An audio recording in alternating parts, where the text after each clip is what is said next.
എല്ലാ മാന്യപ്രേക്ഷകർക്കും സ്വാഗതം. ഇന്ന് നമ്മളുടെ കൂടെയുള്ളത് പ്രശസ്ത സംഗീതജ്ഞൻ അശു തിരുനാൾ പ്രിൻസ് രാമവർമ്മ സാറാണ്. നമസ്കാരം സാർ.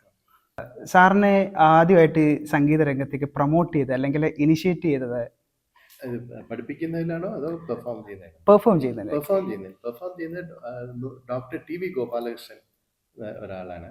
അദ്ദേഹം ചെമ്പൈ വൈദ്യനാഥ ഭാഗവതരുടെ പ്രഥമ ശിഷ്യനായിരുന്നു. അദ്ദേഹം മൃദംഗവും വായിക്കും, കർണാട്ടിക് മ്യൂസിക് പാടും, ഹിന്ദുസ്ഥാനി മ്യൂസിക് പാടും.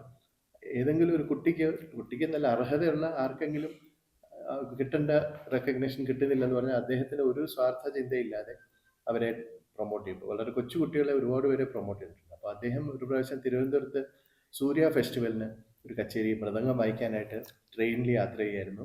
1987-86. അപ്പോൾ എനിക്ക് വയലിൻ വായിക്കുന്ന ഒരാളും അതേ ട്രെയിനിലുണ്ടായിരുന്നു, പ്രൊഫസർ ടി എൻ കൃഷ്ണൻ എന്ന് പറഞ്ഞു.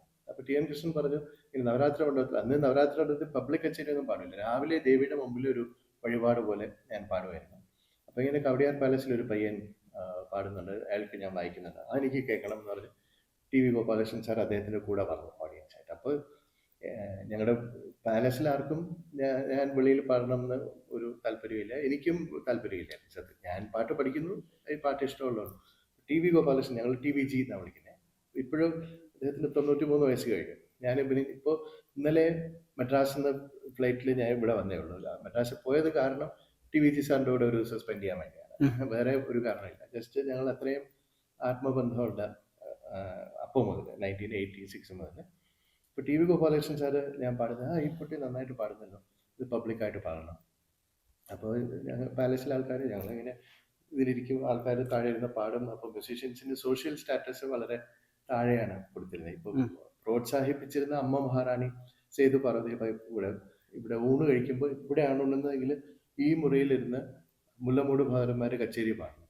അപ്പോൾ ഉണ്ണുമ്പോൾ ബാക്ക്ഗ്രൗണ്ട് മ്യൂസിക്കായിട്ട്, അപ്പോൾ മ്യൂസിക് ഇഷ്ടമാണ്, പക്ഷേ അവരുടെ പൊസിഷൻ അവിടെയാണ്. അങ്ങനെ ട്രീറ്റ് ചെയ്തിട്ട് ഞാൻ അങ്ങോട്ട് അതുമാതിരി ഒരു ഭാഗവതരാവുക എന്ന് പറഞ്ഞാൽ കാർത്തിക നാൾ തമ്പുരാട്ടി അവർക്കൊക്കെ അത് ആലോചിക്കാൻ പോലും വയ്യായിരുന്നു. അപ്പോൾ എനിക്ക് പക്ഷേ എനിക്ക് ഒരാൾ നന്നായിട്ട് പാടുക മാത്രമേ, പടം വരയ്ക്കുക, ടെന്നീസ് കളിക്കുക, എന്തെങ്കിലും നന്നായിട്ട് ചെയ്താൽ ഞാൻ അവരെ റെസ്പെക്ട് ചെയ്യും എന്നുള്ള രീതിയാണ് എനിക്ക് അപ്പം മുതൽ. അപ്പോൾ ടി വി ജി സാർ 1986, 87, 88, 89 4 വർഷം ഇവരെടുത്ത് പറഞ്ഞിട്ട് അവസാനം 1990 മെയ് 1 സ്വാതിത്രിനാൾ സംഗീത സഭയിൽ സ്വാതിത്രിനാൾ ഫെസ്റ്റിവലിന് ഒരു ദിവസം ഒരു കച്ചേരി പാടാൻ അനുവാദം കിട്ടി. പെർഫോമർ ആവാനല്ല. അപ്പോൾ എനിക്കും ഭയങ്കര പേടിയാണ്. മറ്റേത് ഞാൻ നവരാത്രി മണ്ഡപത്തിൽ രാവിലെ പാടുമ്പോൾ എനിക്ക് പരിചയമുള്ള നമ്മുടെ ഫ്രണ്ട്സും അങ്ങനത്തെ ആൾക്കാരെ കാണുള്ളൂ. ഇത് പബ്ലിക്കിൻ്റെ മുമ്പിൽ പാടിയിട്ടില്ല.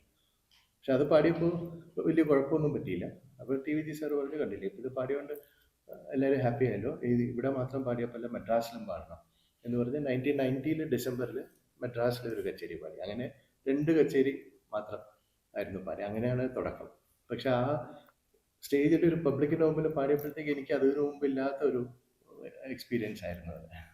പാട്ടുകാരനായിട്ട് മാത്രം സ്വന്തം ഐഡൻറ്റിറ്റി ക്രിയേറ്റ് ചെയ്യണം.